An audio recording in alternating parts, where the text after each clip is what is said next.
exploramos un rincón oscuro de la historia humana. Niños y adolescentes que, en lugar de jugar o soñar, se convirtieron en verdugos implacables. A lo largo de los últimos 100 años, estos jóvenes han cometido atrocidades que desafían nuestra comprensión de la inocencia y el mal. Analizaremos los casos más letales, ordenados de mayor a menor número de víctimas confirmadas, para revelar patrones de violencia, influencias sociales y debates éticos que aún resuenan hoy. Caso 1. Vladislav Roslyakov. Edad 18. 20 víctimas confirmadas. 2018. Rusia. En Kerch, Crimea, Rusia, el 17 de octubre de 2018, Vladislav Roslyakov, de 18 años, perpetró un ataque masivo en el Colegio Politécnico de Kerch, inspirado en Columbine. Vestido con una camiseta que decía "Odio", Roslyakov detonó una bomba casera en la cafetería, matando a varios con la explosión y el fuego subsiguiente. Luego, armado con una escopeta, recorrió los pasillos disparando a estudiantes y profesores a quemarropa, apuntando a cabezas y torsos para maximizar el daño. Mató a 20 personas, en su mayoría adolescentes, dejando cuerpos destrozados por perdigones y fragmentos, con algunos quemados vivos en el caos. Se suicidó después de 15 minutos de carnicería. Sus métodos, explosivos y disparos cercanos, crearon escenas de caos infernal con extremidades amputadas y paredes salpicadas de sangre. Este caso menos conocido destaca por su imitación de tiroteos escolares estadounidenses en un contexto ruso, exponiendo la globalización de la violencia juvenil a través de Internet. Impactante por la planificación meticulosa de Roslyakov, incluyendo notas de suicidio culpando al bullying. Provocó debates sobre el control de armas en Rusia y la influencia de foros en línea oscuros. Caso 2. Tim Kretschmer. Edad 17. 15 víctimas confirmadas. 2009, Alemania. En Winnenden, Alemania, el 11 de marzo de 2009, Tim Kretschmer, de 17 años, robó la pistola de su padre y asaltó la escuela Albertville Realschule. Irrumpió en aulas, disparando a las cabezas a quemarropa, matando a 9 estudiantes y 3 profesoras, la mayoría de forma ejecutoria entre súplicas. Por diversión, afirmó más tarde durante su huida. Huyendo, secuestró un auto, divagando sobre atacar otra escuela. Luego invadió un concesionario de autos en Wendlingen, matando a 2 más en un tiroteo antes de suicidarse. Los métodos de Kretschmer, disparos a la cabeza de cerca, dejaron víctimas con cráneos explotados y muerte instantánea. Menos conocido globalmente, este caso destaca por endurecer las leyes de armas en Alemania y avivar debates sobre prohibiciones de videojuegos. Impactante por su aleatoriedad y el fondo de clase media de Kretschmer, expone cómo adolescentes normales pueden albergar un aburrimiento letal, provocando controversias sobre el estigma de la salud mental en sociedades estoicas. Caso 3. Eric Harris y Dylan Klebold. Edades 18 y 17. 13 víctimas confirmadas, 1999, Estados Unidos.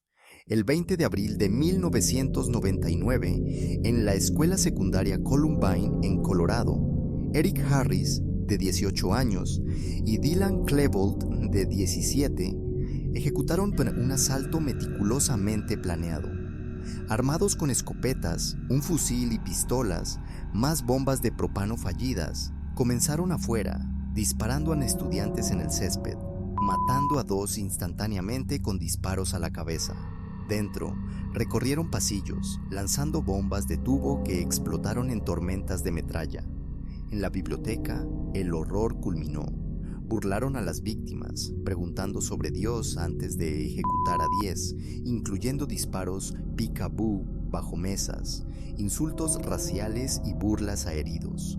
Una chica fue baleada por llevar un sombrero blanco, otra paralizada a mitad de escape. Dispararon 188 rondas, dejando cuerpos en poses contorsionadas entre materia cerebral y libros salpicados de sangre. Sus métodos, disparos prolongados con explosivos, crearon una zona de guerra en los suburbios. Este caso infame destaca históricamente como el efecto Columbine, inspirando más de 70 imitadores y revolucionando la seguridad escolar y tácticas policiales. Impactante por su duración, 49 minutos, y los diarios de la dupla revelando fantasías de violación y nihilismo, provocó debates interminables sobre violencia en los medios, acoso y acceso a armas. Aún un modelo para la rabia juvenil. Caso 4. Dimitrios Pagurtzis. Edad 17, 10 víctimas confirmadas. 2018, Estados Unidos. En Santa Fe, Texas, el 18 de mayo de 2018, Dimitrios Pagurtzis, de 17 años, irrumpió en el complejo de arte de su escuela secundaria con una escopeta y revólver robados a sus padres. Entrando a aulas, cantó Another One Bites the Dust mientras disparaba,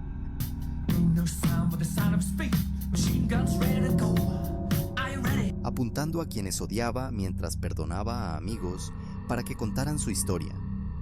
Rompió una ventana de puerta para acceder a una habitación, disparando a través de barricadas a estudiantes acurrucados, matando a 8 alumnos y 2 profesores, sus cuerpos destrozados por perdigones, sangre acumulándose bajo escritorios entre cerámica rota. Los métodos de Pagurtzis, disparos de escopeta a corta distancia, infligieron heridas grotescas, con sobrevivientes describiendo trozos de carne volando. Menos conocido en medio de la epidemia de tiroteos en Estados Unidos, este caso destaca por la búsqueda de fama impulsada por psicosis y alucinaciones del perpetrador, exponiendo fallos en intervenciones de salud mental. Impactante por su brutalidad casual, se rindió tras herir a policías. Llevó a demandas contra fabricantes de armas y debates sobre responsabilidad parental, subrayando cómo buenos chicos de hogares estables pueden convertirse en monstruos. Caso 5. Jeffrey Weiss. Edad 16, 9 víctimas confirmadas. 2005, Estados Unidos. El 21 de marzo de 2005, en la aislada reserva india de Red Lake, Minnesota, Jeffrey Weiss, de 16 años, desató un arrebato de desesperación y rabia. Comenzando en casa, disparó a su abuelo, un oficial de policía tribal, en la cabeza y pecho múltiples veces mientras dormía. Luego, ejecutó a la novia de su abuelo con un disparo a quemarropa. Robando armas policiales, Weiss se condujo a la escuela secundaria de Red Lake, embistiendo la entrada. Abatió a un guardia de seguridad desarmado, luego recorrió pasillos, preguntando a estudiantes si creían en Dios antes de disparar a quienes dudaban o afirmaban, matando a 5 estudiantes y un profesor en aulas, sus cuerpos acribillados con balas en cabeza y torso.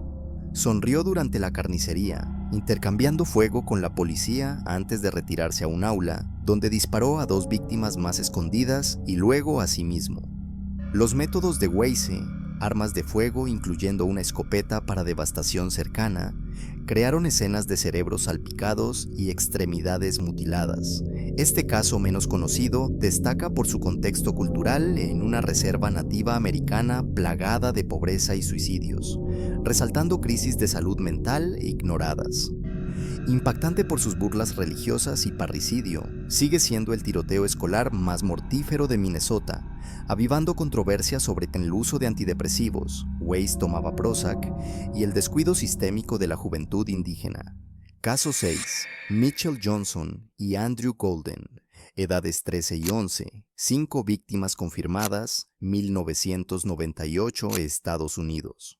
El 24 de marzo de 1998, en las afueras rurales de Jonesboro, Arkansas, Mitchell Johnson, de 13 años, y Andrew Golden, de 11, convirtieron un simulacro de incendio escolar en una masacre en la escuela secundaria Westside. El dúo robó armas del abuelo de Golden, un arsenal de rifles, revólveres y pistolas, posicionándose en el bosque a 100 yardas. Golden activó la alarma, atrayendo a estudiantes y profesores al patio abierto. Mientras el caos se desataba, abrieron fuego con precisión. La profesora Shannon Wright fue baleada protegiendo a un estudiante, su cuerpo absorbiendo balas mientras se desangraba.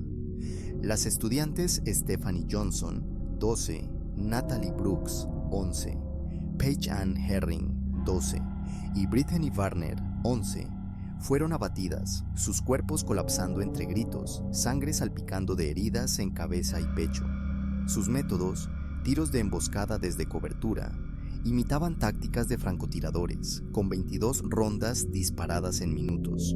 Este precursor menos conocido de Columbine destaca por la extrema juventud de los perpetradores, convirtiéndolos en uno de los asesinos en masa más jóvenes de la historia de Estados Unidos, impactante por su premeditación, impulsada por acoso y fantasías de venganza. Expuso los peligros de la cultura de armas rurales. Ambos cumplieron hasta los 21 años, reincidiendo como adultos, provocando debates sobre responsabilidad juvenil y la futilidad de la rehabilitación para niños asesinos. Caso 7. Craig Price. Edades 13 a 15, 4 víctimas confirmadas, 1987 a 1989, Estados Unidos, en los barrios de clase trabajadora de Warwick, Rhode Island. Craig Price comenzó su reinado de terror a los 13 años, apuñalando a través de 4 vidas entre el 27 de julio de 1987 y el 1 de septiembre de 1989. Bajo los efectos de marihuana y LSD, Price irrumpió en hogares, empuñando cuchillos con intensidad feral. Su primera víctima, Rebecca Spencer, de 27 años, fue apuñalada 58 veces en su cama, su cuerpo un desastre destrozado de cortes, con hojas rompiéndose en su carne por la fuerza. 2 años después, invadió la casa Heaton, apuñalando a Joan Heaton de 39 años 57 veces, sus gritos cortados mientras tallaba su garganta. Luego, atacó a su hija Jennifer de 10 años, quien vio el asesinato de su madre, apuñalándola 62 veces, su pequeño cuerpo perforado hasta ser irreconocible. Finalmente, Melissa de 7 años tuvo su cráneo aplastado y fue apuñalada 30 veces, su sangre empapando los pisos. Los métodos de Price, apuñalamientos frenéticos, dejaron víctimas evisceradas, con cuchillos rotos incrustados en huesos. Este caso destaca como el del asesino en serie más joven de América, impulsando a Rhode Island a cambiar leyes para juzgar juveniles como adultos, aunque no aplicado retroactivamente. Menos conocido hoy, es impactante por la falta de remordimiento de Price. Confesó con calma, sonriendo sobre el subidón, y su violencia continua en prisión, incluyendo apuñalamientos a reclusos y guardias. Plantea preguntas escalofriantes sobre tensiones raciales. Price, negro, alegó racismo infantil, avivó su rabia. Y si algunos jóvenes son irremediablemente rotos. Caso 8. Piedad Martínez del Águila. Edad 12, 4 víctimas confirmadas, 1965 a 1966, España. En medio de las sombras opresivas de la España de Franco, en el pueblo rural de Murcia, Piedad Martínez del Águila, de 12 años, envenenó su camino a la infamia entre el 4 de diciembre de 1965 y el 4 de enero de 1966. Impulsada por celos ante la atención de sus padres a sus hermanos, contaminó su comida con veneno para ratas, observando mientras su familia se marchitaba en agonía. Su primera víctima fue su hermano de 6 años, quien convulsionó por horas, vomitando sangre y espumando por la boca antes de morir en dolor excruciante.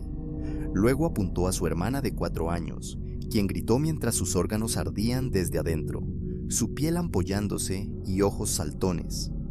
Sin inmutarse, Martínez envenenó a su hermano de 2 años, su pequeño cuerpo retorciéndose en convulsiones, y finalmente a su hermana infante, apenas meses de edad, quien jadeó sus últimos alientos entre diarrea sangrienta. El método, veneno de acción lenta, prolongó el sufrimiento, forzando a las víctimas a soportar días de tormento interno antes de la muerte. Este caso menos conocido destaca por su fría premeditación en una niña tan joven, revelando el potencial letal de toxinas domésticas en hogares empobrecidos.